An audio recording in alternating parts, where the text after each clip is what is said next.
5 investigates tonight looking into untested evidence from rape cases sitting on shelves that the DNA never was analyzed. Equally as troubling, the uncertainty of just how many cases like this exist. Karen Anderson tells us right now changes are on the way, and it's empowering survivors.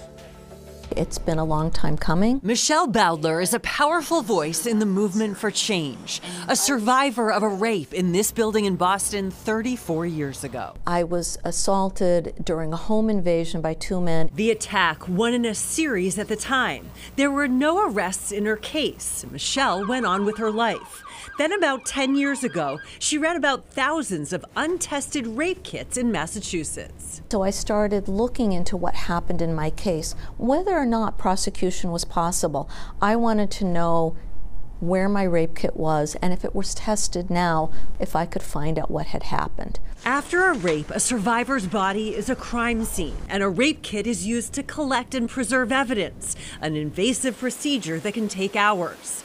Michelle found out her kit had been thrown out and then learned hundreds of thousands of other rape kits nationwide had never been tested. With rape evidence, unfortunately, you have DNA that can identify people to a certainty. And to think that that is not being utilized is, I think it's a national travesty, really. All too often it wasn't taken as seriously as it should have been. House Minority Leader Brad Jones pushed for a law to require police to account for and test rape kits, no matter how old.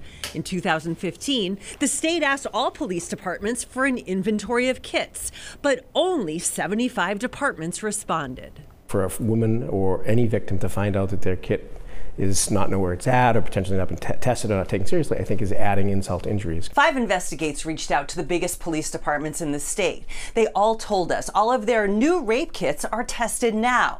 But not every department was sure if all of their older rape kits had undergone DNA analysis, meaning DNA of some suspects may never have been entered into a national database. The challenge sort of runs a spectrum depending on how effective and thorough some agencies have handled their legacy evidence. Arlington Police Chief Fred Ryan is now working with the Secretary of Public Safety, who has said there could be as many as 10,000 kits statewide that need testing.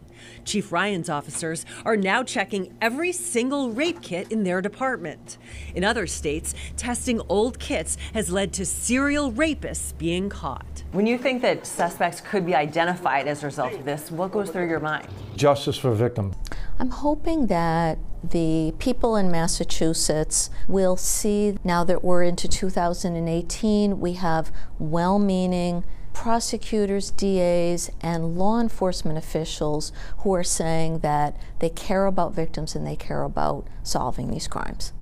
Now, the new law also requires the state to set up a tracking system so survivors can see exactly where their rape kit is at all times. The Baker administration is asking the legislature for $6 million to prepare the crime lab for the influx of kits, and also setting aside another $1.5 million to help build a centralized storage facility for rape kits.